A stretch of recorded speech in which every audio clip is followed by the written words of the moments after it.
ఐక్యత క్రైస్తవుల ఐక్యత క్రైస్తవుల ఐక్యత మాస్టర్ల ఐక్యత.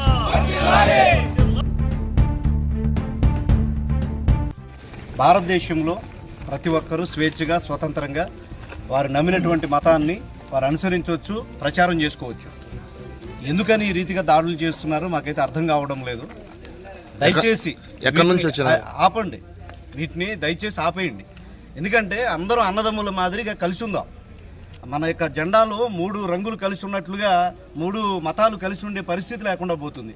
ఎవరైతే వీటి వెనకాల ఉండి వీటిని ప్రోత్సహిస్తున్నారో వారిని చట్టపరంగా ఖచ్చితంగా కఠినమైనటువంటి శిక్షలు వేయాలి.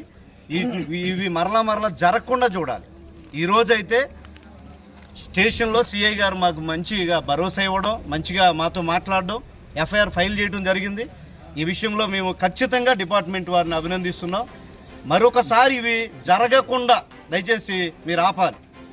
అద్దాలను పగలగొట్టడం, వెహికల్స్ ధ్వంసం చేయడం, దుర్భాషలు మాట్లాడడం, పెట్రోల్ పోసి తగలబెట్టడానికి మీరెవరయ్యా?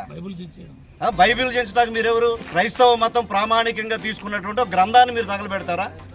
దయచేసి మిమ్మల్ని అందరినీ బ్రతిమలాడుతున్నాను, కలిసి ఉందాం అన్నదమ్ముల మాదిరిగా.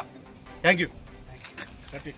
దినమందు కూడేరు మండలం కొర్రకోడు గ్రామంలో మరి గాస్పల్ సంఘం వారు సువార్త చెప్పడానికి వెళ్ళినప్పుడు మరి అక్కడ అల్లరి మూకలు దాదాపుగా 30 నుంచి 40 మంది మరి ఆ యొక్క వెహికల్ మీద దాడి చేసి మరి వెహికల్ అంతా ధ్వంసం చేశారు.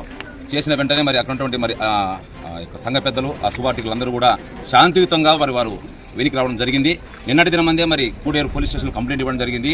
మరి ఎప్పుడైతే ఈ యొక్క సంఘ పెద్దలు గాస్పల్ చెప్పారో క్రైస్తవ నాయకులంతా జిల్లాలో ఉన్నటువంటి పాస్టర్స్, క్రైస్తవ నాయకులు అందరూ మూకమ్ముడిగా ఈరోజు ఇక్కడికి వచ్చి సిఐ దగ్గర కలిసినప్పుడు మరి నిన్నటి దినమందే ఎఫ్ఐఆర్ అవ్వడం జరిగింది.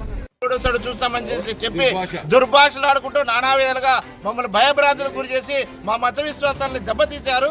అంతేకాదు దోషులపైన తగిన చర్యలు వెంటనే తీసుకొని వారికి తగిన శిక్ష విధించి భవిష్యత్తులో క్రైస్తవులపైన ఇలాంటి దాడులు జరగకుండా, పాస్టర్లపైన కానీ క్రైస్తవులపైన కానీ సువార్తకు ఆటంకం లేకుండా ఇటువంటి దాడులు జరగకుండా ప్రభుత్వం తగిన చట్టాలు, తగిన చర్యలు తీసుకొని క్రైస్తవులందరికీ సహకరించాలని మీ మీడియా తరఫున ప్రజలందరికీ ఈ విన్నపాలు తెలియజేస్తూ వచ్చిన వారందరికీ నమస్కారం తెలియజేస్తున్నాను.